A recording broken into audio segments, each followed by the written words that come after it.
ఆడుదాం ఆంధ్ర మీద కూటమి ప్రభుత్వం వచ్చిన తర్వాత ఒక విజిలెన్స్ విచారణ ఏర్పాటు చేసింది.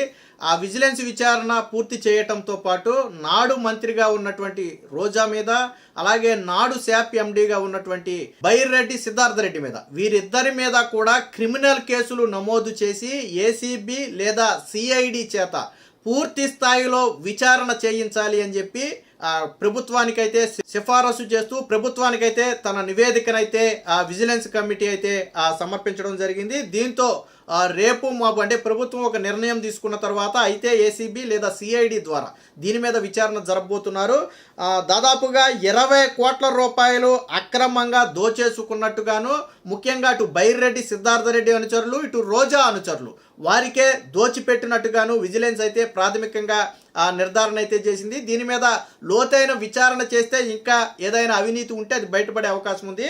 సో ప్రాథమికంగా అయితే 20.37 కోట్ల రూపాయలు ఆటల పేరుతో అక్రమంగా దోచుకు తిన్నారని చెప్పి ఆ కమిటీ అయితే చేసింది. రాష్ట్ర ప్రభుత్వానికి విజిలెన్స్ ఎన్ఫోర్స్మెంట్ తుది నివేదికనైతే ఇవ్వడం జరిగింది. ట్విస్ట్ ఏంటంటే దాదాపుగా 100 మందికి పైగా 124 మంది అధికారుల మీద చర్యలు తీసుకోవాలని కూడా సిఫారసు చేసింది. అంటే వీళ్ళు అంటే తందానా అన్నటువంటి అధికారులు ఎవరైతే ఉన్నారో, నిబంధనలకు విరుద్ధంగా నిధులు ఎవరైతే కేటాయించారో వారందరి మీద కూడా చర్యలు తీసుకోవాలని 124 మంది అధికారుల పేర్లను కూడా విజిలెన్స్ ఎన్ఫోర్స్మెంట్ అయితే ఇవ్వడం జరిగింది. దీనిలో ప్రధానంగా అప్పటి శాప్ ఎండీగా పనిచేసినటువంటి హర్షవర్ధన్తో పాటు హెచ్ఎం ధ్యాన్ చంద్, అప్పటి ఆర్ఎండ్బి ఇప్పటి ఈఎన్సి కె వేణుగోపాల్ రెడ్డి, అలాగే అప్పటి ఎస్ఈగా ఉన్నటువంటి జయశ్రీ, శాప్ ఏవోగా ఉన్నటువంటి వ్యక్తి రామకృష్ణతో పాటు ఏడి రమణ, అలాగే ఈ సిద్ధయ్యలపై కూడా చర్యలు తీసుకోవాలన్నారు. దీంతో పాటు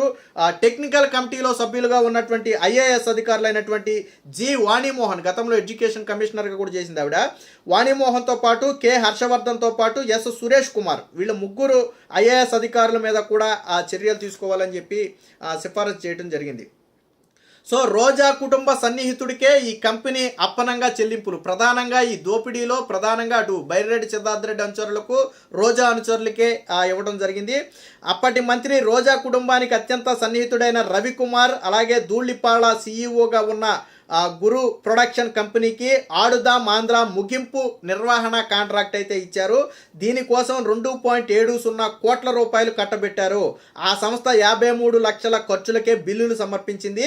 మిగతా 2.17 కోట్లకు సంబంధించి వివరాలన్నీ ఎక్సెల్ షీట్లో రాసిచ్చారే తప్ప సంబంధిత ఓచర్లు కానీ, రసీదులు కానీ, బిల్లులు కానీ ఏమీ సమర్పించలేదు. అంటే ముగింపు కార్యక్రమానికి 2.70 కోట్లు కేటాయిస్తే కేవలం 53 లక్షలకు మాత్రమే సరిపోలే బిల్లులు వాళ్ళ దగ్గర ఉన్నాయి. మిగతా 2 కోట్లు స్వాహా, గుట్టకాయ స్వాహా, 2.17 గుట్టకాయ స్వాహా. ఎందుకంటే ఈ 2.17 ఎలా సరిపెట్టారో తెలుసా? ఎక్సెల్ షీట్లో వేసారంట, దీనికింత దీనికింత దీనికింత అని. అలా ఎలా కుదురుద్ది? ఏదైనా మనం కార్యక్రమాన్ని నిర్వహించినప్పుడు సంబంధిత బిల్లులన్నీ కూడా ఇవ్వాలి, ఇచ్చిన తర్వాతే నిధులు విడుదల ఉంటుంది. కానీ ఏమీ ఇవ్వలేదు. అంటే 50 లక్షలతో పోయేదానికి 2.5 కోట్లకు పైగా, 2.70 పైగా బిల్లులు ఇచ్చారు. అంటే దాదాపు 2.20 రూపాయలు వీళ్ళు తినేశారు. సరే, ఇందులో ఎవరి వాటా ఎంత ఏంటనేది కూడా తేలాల్సి ఉందనుకో. ముగింపు వేడుకల్లో నిర్వహించాల్సిన డ్రోన్ షో రద్దయినప్పటికీ కూడా పూర్తి పేమెంట్ 65 లక్షలను గురు ప్రొడక్షన్స్కు చెల్లించారు. వాస్తవానికి ఈ ముగింపులో డ్రోన్ షో ఒకటి ఏర్పాటు చేశారు. ఆ డ్రోన్ షోకు గాను 65 లక్షల రూపాయలు ప్రభుత్వం కేటాయించింది. చివరిలో డ్రోన్ షో ఏమైంది? రద్దు అయింది. అప్పుడు ఏం చేయాలి? 65 లక్షలు ప్రభుత్వం చెల్లించకూడదు. కానీ డ్రోన్ షో వేయకపోయినా ఈ 65 లక్షల రూపాయలు చెల్లించేశారంట. ఇందులో రోజా, సిద్ధార్థ రెడ్డి దీనికి గాను సహకరించారు. అప్పటి శాప్ ఎండి రామకృష్ణ, ఏవో వెంకటరమణలు ఈ బిల్లులను ప్రాసెస్ చేయడానికి సహకరించారని చెప్పారు. ఇక బైరెడ్డి అనుచరుడిదే ప్రధాన పాత్ర. ఇంకొకటి ఏంటంటే బైరెడ్డి సిద్ధార్థ రెడ్డి ప్రధాన అనుచరుడు, అప్పట్లో శాప్లో అవుట్సోర్సింగ్ ఉద్యోగిగా ఉన్నటువంటి ఐటీ కన్సల్టెంట్గా పనిచేసినటువంటి కిషోర్ బాబు. సో ఈ కుంభకోణంలో ఈ కిషోర్ బాబుది కూడా కీలక పాత్ర.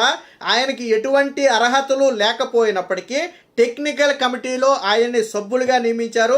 ఈ క్రీడా పరికరాలు సామాగ్రి కొనుగోలుకు సంబంధించినటువంటి స్పెసిఫికేషన్స్, వాటి ఖరారు, టెండర్లు ప్రక్రియ, బిల్లులు ప్రాసెసింగ్ బాధ్యత, అంటే ఆల్మోస్ట్ దీనికి సంబంధించినటువంటి కీలక బాధ్యతలు. అంటే ఏ వస్తువులు కొనాలి, ఎవరి దగ్గర కొనాలి, ఎంతకి కొనాలి, వాటి నాణ్యత ఏంటి, ఆ బిల్లులు చెల్లింపు ఎలా చెల్లించాలి, ఎంత చెల్లించాలి, ఎవరికి చెల్లించాలి, ఇలాంటి కీలక నిర్ణయాలన్నీ కూడా తీసుకునే అధికారాన్ని అసలు ఎటువంటి అర్హత లేనటువంటి ఈ కిషోర్ బాబుకి అయితే ఇచ్చారు. ఎవరయ్యా ఈ కిషోర్ బాబు అంటే బైర్రెడ్డి సిద్ధార్థ రెడ్డికి ప్రధాన అనుచరుడు. ఆయన అనుచరుడు కావటమే ఈయన క్వాలిఫికేషన్ తప్ప నిజమైన క్వాలిఫికేషన్ ఏమి కూడా ఇందులో లేవు. అలాగే టెండర్ నిబంధనలు సడలించటంలో కూడా ఈ వ్యక్తి పాత్ర ఉంది. క్రీడా పరికరాలు సామాగ్రి కొనుగోలుకు సంబంధించి భారీగా లంచాలు చెల్లించారు. ఇవన్నీ సిద్ధార్థ రెడ్డికి తెలిసే జరిగినాయి అనేది ఇప్పుడు విజిలెన్స్ తన నివేదికలో ఇచ్చినటువంటి ఇది. ఇంకో ట్విస్ట్ ఏంటంటే ఎఫ్డీలు సాధారణంగా జాతీయ క్రీడల నిర్వహణ కోసం దాఖలు చేసినటువంటి బిడ్ కోసం అప్పట్లో కూటమి ప్రభుత్వం అధికారంలో ఉన్న సమయంలో 2016లో జాతీయ క్రీడల కోసం అని చెప్పి ఒక బిడ్ దాఖలు చేశారు. దానికి సంబంధించి 1.85 కోట్ల రూపాయలు ఏం చేశారు అంటే ఎస్బీఐలో ఫిక్స్డ్ డిపాజిట్ చేశారు. అంటే ఎప్పుడైనా శాప్కి ఉపయోగపడతాయని చెప్పి వాటిని అప్పటికప్పుడు ఏం చేశారంటే ఆ బిడ్డు డబ్బులు ఏం చేశారంటే ఫిక్స్డ్ డిపాజిట్ చేశారు. అంటే ఒక నిర్ణీత సమయం వరకు వాటిని బయటకు తీయకూడదు, ఆ తర్వాత వడ్డీతో తిరిగి శాప్కి వస్తాయి. అయితే ఈ ఆడుదాం ఆంధ్ర క్రీడలు నిర్వహించాలి, ఆల్రెడీ బ్యాంకులో ఎఫ్డీలో దాదాపుగా 2 కోట్ల రూపాయలు ఉన్నాయని తెలుసుకుని వీళ్ళు ఏం చేశారంటే నిబంధనలకు విరుద్ధంగా బ్యాంకు నుంచి ఆ డబ్బులు మొత్తం కూడా వెనక్కి తీసేసుకుని ఫిక్స్డ్ డిపాజిట్ని క్యాన్సిల్ చేసి వెనక్కి తీసేసుకుని ఆ మొత్తాన్ని కూడా వీళ్ళు వాడేశారు. అంటే 1 కాదు 2 కాదు, క్రీడా పరికరాలు మీరు సోషల్ మీడియాలో చూడండి. ఇప్పుడు కాదు, ఒక 3 ఏళ్ళు వెనక్కి వెళ్ళి ఆడుదామాంధ్ర కార్యక్రమాలు జరిగినప్పుడు సోషల్ మీడియాను ఒకసారి చెక్ చేయండి, న్యూస్లో కూడా వచ్చాయి. వీళ్ళు ఇచ్చినటువంటి క్రికెట్ బ్యాట్లు కావచ్చు, వాలీబాల్ కావచ్చు, అత్యంత నాసి రకమైనటువంటి వస్తువులు. టెన్నిస్ బాల్తో ఆడితే బ్యాట్ ఇరిగిపోయింది, టెన్నిస్ బాల్తో ఆడితే ఇరిగిపోయే బ్యాట్లు, వాలీబాల్ ఒక మ్యాచ్ అవ్వకుండానే పగిలిపోయేటువంటి బ్యాట్లు, షటిల్ రాకెట్లు, కాకులు అత్యంత నాసి రకం. అంత దారుణంగా దోచేశారంటే మళ్ళీ పైగా ఇది రాజకీయ ప్రచారం. బ్యాట్ల మీద, బాల్స్ మీద, షటిల్ రాకెట్స్ మీద, వీటన్నిటి మీద ఏంటి వీళ్ళకి సంబంధించినటువంటి ఫోటోలు వేసుకోవడం, జగన్మోహన్ రెడ్డి ఫోటోలు వేసుకోవడం. ఇటు డబ్బుకు డబ్బు తినేశారు, ఇటు పక్క రాజకీయంగా ప్రచారం కూడా చేసుకున్నారు. సరే 5 ఏళ్ల పాటు లేని ఆతృత ఎందుకు చివరిలో వచ్చిందంటే మళ్ళీ ఇందులో నిబంధనల సడలింపు. ఏజ్ గ్రూపులు సాధారణంగా శాప్ నిబంధనల ప్రకారం ఏజ్ గ్రూపులు వేరుగా ఉంటాయి. వీళ్ళు 17 ఏళ్ళు దాటిన వాళ్ళని మాత్రమే అనుమతించి కింద వాళ్ళని అనుమతించాలి. ఎందుకని ఆల్మోస్ట్ వాళ్ళకి నెక్స్ట్ ఎలక్షన్లో ఓటు రాబోతుంది. ఎందుకంటే ఏడాది ముందు కదా ఇవి పెట్టింది, నెక్స్ట్ ఎలక్షన్లో వాళ్ళకి ఓటు రాబోతుంది. కాబట్టి వాళ్ళని అట్రాక్ట్ చేయడం కోసం వీళ్ళు చేసినటువంటి కుట్ర ఇది. సో ఇలా మొత్తంగా ఇప్పటి వరకు విజిలెన్స్ తేల్చిన లెక్క ప్రకారం 20 కోట్ల రూపాయలైతే దోచేశారు, అవినీతి జరిగింది.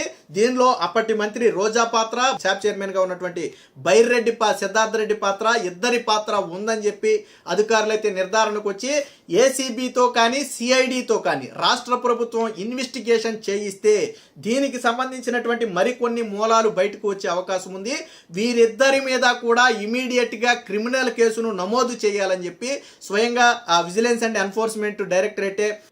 అండ్ ఎన్ఫోర్స్మెంటే స్వయంగా ఒక నివేదికను కూడా రాష్ట్ర ప్రభుత్వానికి ఇచ్చిన నేపథ్యంలో చంద్రబాబు గారి ఆమోదం తర్వాత దీని మీద ఒక చర్య తీసుకునే అవకాశం అయితే ఉంది. మొత్తంగా వీరితో పాటు 124 మంది అధికారులు, ఈవెన్ కీలకంగా నాడు శాప్ ఎండీగా పనిచేసినటువంటి వ్యక్తులతో పాటు ఐఏఎస్ అధికారుల మీద కూడా క్రమశిక్షణ చర్యలు తీసుకోవాలి. ఈ జరిగినటువంటి స్కామ్లో వారి పాత్ర కూడా ఉంది, వారే సహకరించారు అని చెప్పి ఒక సిఫారసును అయితే చేయడం జరిగింది. మొత్తంగా రోజా మెడకు, బైర్రెడ్డి సిద్ధార్థ రెడ్డి మెడకు ఈ 20 కోట్ల రూపాయలు స్కామ్కి సంబంధించినటువంటి ఉచ్చు అయితే బలంగా బీసుకోబోతుంది అనేది మాత్రం వాస్తవం.